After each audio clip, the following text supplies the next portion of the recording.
Hello, everyone. Good evening, Facebook and Instagram, friends and family. Hey, everyone. Good evening to everyone. Come on in, y'all. I'm here at a new time on Thursday. Come on in. Hopefully, I'll be able to reach more of you and have more interaction at this time. I want to thank everyone who's joining me tonight. Thank you so much. Y'all have to forgive me. I'm rushing in today. Had an unexpected assignment, but when I say it was a blessing, oh, it was such a blessing. But again, I just want to thank every one of you who's coming in for this Thursday scope. You know, I usually post during Thursday morning during my morning break. But school is starting for our campus next week, so I did have to adjust my time to the evening time so I'm able to work through my breaks now just so I can stay prepared for the upcoming school semester. I want to go ahead and introduce myself before I get too far off into the message today. My name is Cynthia Johnson. To those of you who may not know me, I am the CEO founder of New Beginnings for Women, LLC. It is a corporation that assists women of all ages and backgrounds to transition into God's purpose for their lives. Amen. So I know everyone has just probably gotten off of work, trying to get situated, de-stress, and have to cook and take care of the children. So I'm not going to hold you too long. I just want to quickly share something with you that I just have to share it. I know that many of you remember the series I had started when I first started doing my scopes on childhood. I started off with childhood and how it impacts your life's purpose, if you remember, okay? If you don't remember, just go to my YouTube channel and you'll be able to find all of the videos posted there. Well, I was thinking it through and I thought I was through with it, but I'm not. So I want to go back to it, not really go back and review it, but to add on to it, okay? And let's talk about it a little bit more. This time, I want to talk about how your family influence during your childhood impacts your self-esteem as an adult. Let me say that again. How your family influences during your childhood impacts your self-esteem as an adult today. So when we talk about self-esteem actually starts forming during infancy. Because in your first 2 years of life, that's when you start to learn who you can trust as your caregivers, usually your parents, right? So our parents play a huge impact. They have a huge impact on our self-esteem because much of the adult behavior that we now model is from the people who we were around when we were children, usually our parents, right? For example, if your parents had low self-esteem, then you learned that it was normal to talk and be negative about yourself. Now, if your parents talk negative about themselves, then you learned to do the same thing because you thought it was normal to do. So whatever your parents thought about you, what they said about you, and even what they said about themselves and how they felt about themselves, that's what we learned because that was our norm. So the way that we were raised impacts not only our self-esteem, but it also impacts parenting styles. Okay, I'm not going to go too deep, but I do want to introduce 4 different parenting styles to you, okay? So, the first parenting style is the authoritarian parenting style. So, in this style, this is where the parents rule the children with an iron fist. The children are not allowed any freedom. The child is punished if they do not obey instructions. I'm not talking about being punished. I'm talking about being punished on a whole different level just because they did not obey instructions. The parents don't tell the child why they're doing what they're doing, why they're being punished. The only thing they tell them is that, hey, you getting ready to get a whooping, and that's that. Or, no, you have to do this because I said so. So there's no explanation, there's no instruction, there's no teaching. It's usually just punishment. And usually the punishment really doesn't have anything to do with the child because at the time you're a child, right? It usually has to do with a lot of the frustration of life that's going on with the parent at that time, and then they end up taking it on to the child. So if your parents were authoritarian parents, research has found that people tend to constantly blame themselves for everything. And this keeps going on during childhood. Now, if you have a permissive parenting style, okay, this approach is those parents who, when you compare it to other styles, they are way too relaxed in their parenting. Are they really parenting? Or they just laying on the couch, or hurry up and get out the house, I'm getting ready to have company, or don't come in the back room, or whatever it is, look at TV, leave me alone, whatever it is. They don't set any expectations, and there are no rules. I don't know if they're trying to be their child's friend. I don't know what that is. So instead, the roles of the child and the parent, they different. Okay? They different where the parent becomes the child's friend. So the child is not getting discipline, but they're also not getting any instructions. Okay? So usually when you have a child who has that type of parenting or type of parent, they usually have no self-control. They're used to getting their own way. Okay? Permissive parenting style. Then you have the neglectful parenting style. This is different from the permissive parenting style, okay? When you're dealing with the neglectful parenting style, this is where a lot of the rejection, they are absent, okay? They're absent with their children. I'm not talking about absent at work. Could be, but you can also have some parents that are at home and still absent. Leave me alone. Get away from me. Why are you up under me so much? Okay? So they're absent either mentally or physically.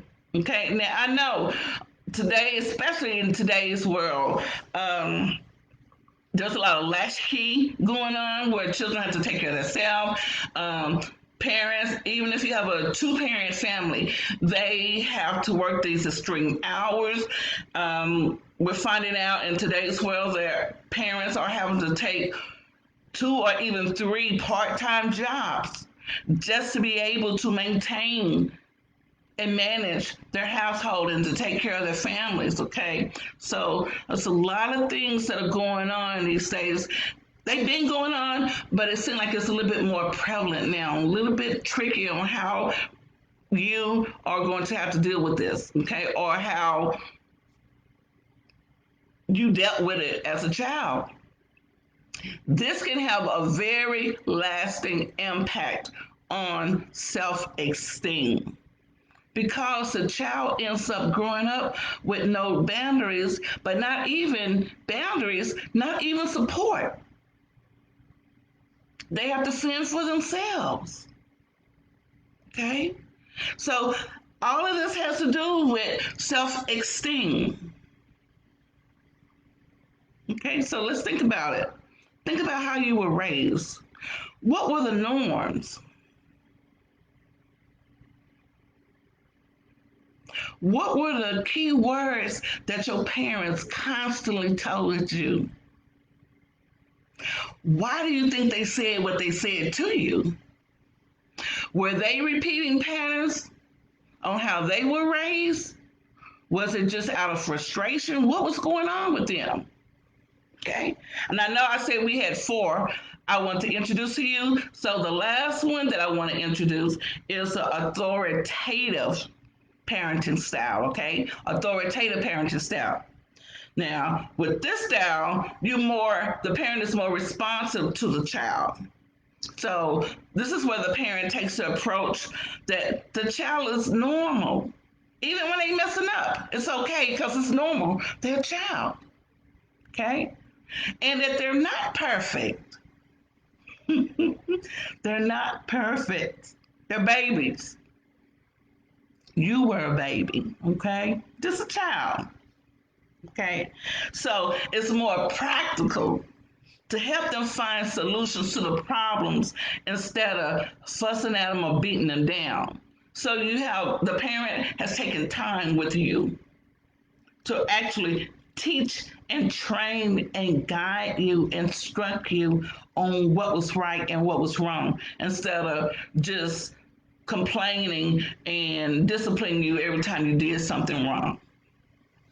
So, with this type of parenting style, boundaries and consequences or rules were being set, and they were very clear.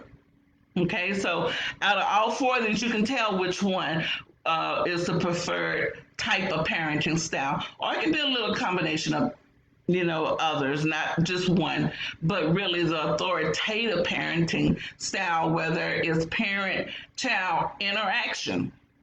Okay, discipline and teaching and training is going on. So usually another thing about authoritative parents is that these type of parents, they give their children autonomy. They allow their children to explore, to explore in a healthy way. They allow them. Okay. So then the child can eventually become self-reliant. Okay. So take a look at yourself. Are you really self-reliant now? Are you? So think back on your childhood and how you were raised, how your parents influenced you. Okay. What impact they had on your self-esteem. So with all this information, what do we do with all of this? What do you do with it? You have to do more than just recognize it and, okay, I wrote down all four of the parenting styles, okay, and this is the one that I was raised up under. You have to do something with it. So what can you do now as an adult, especially if you're dealing with low self-esteem? Okay. One of the most powerful exercises is to write down any negative things that your parents said to you over the years. Not when you was just a child, but even if it's still going on today. If that's a pattern, start writing down what they actually say to you. Can you identify the things that you are now beginning to believe about yourself? Usually, if there's something negative being said about you, there's always a positive. So you're gonna have to switch that up into positive words over you, over your life. Okay, you have to stop it. Just because they were your parents does not mean that it was right for them to do. Okay, so you're gonna have to stop it. But again, you have to write it down because that's the only way you're going to actually see it on paper to see how hurtful, excuse me, how hateful it could really be. It's not normal. It's not normal. You also want to think about why were your parents saying those type of things about you? Okay. Now, this is just to reflect on. I know a lot of people, they start being triggered and things like that. Okay, so this is just an exercise so you can actually see what this looks like. And so for you to think, why were your parents? Why did your dad say the things he said? Why did your mom say the things she said to you? Was it because she worked two jobs and she was tired? Or maybe she worked the night shift and had to come home, cook breakfast, make sure you and your brothers and sisters were off to school as tired as she was? Maybe you come from a two-parent family where there was a lot of fighting between your mom and dad. Okay, it was a lot of frustration. All of these type of situations, right? So really, really think about what was going on with your parents and why they were saying the things that they were saying to you. Once you write them down, and I know a lot of you already know what to do or heard this before, you want to burn the paper. Okay, burn the paper. But the reason why you want to burn the paper, that is symbolic of letting go. Okay, it's just symbolic because really you still have to forgive. You look at it, you forgive, and you move on. And make sure that you replace all the negative things that were being said to you to break you down, that you go back and write and replace it with positive things. Okay? Okay. So, first, you want to really, really, really explore your childhood and you want to think about the influences of your family. You have to think about it. You can't keep acting as though it's okay, it's okay. They didn't really mean what they said. Oh, but it has an impact on you, whether it's consciously or not. You have to. All of this is emotional. And so when you write these things down, it helps you think more objectively about it and what you need to do to let it go. Okay? So remember, our family, our parents, they do have an impact on our self esteem, including myself, in different ways. The parenting style also influences our belief systems and our self esteem. Okay? So I want you to start thinking about this. That's all I have for today. Start thinking about some of the reasons you feel the way you do about yourself. And if you have children, you want to make sure that if there's any negative words that are, negative words that has been spoken over you as a child, even as an adult, you want to make sure that you stop it right now. You don't want that to continue to be passed down. Just don't. Okay? So that's all I have for you today. Thank you so much for joining me. This is Cynthia Johnson with New Beginnings for Women, LLC. God bless you. I love you in Christ. Y'all take care. Have a good one.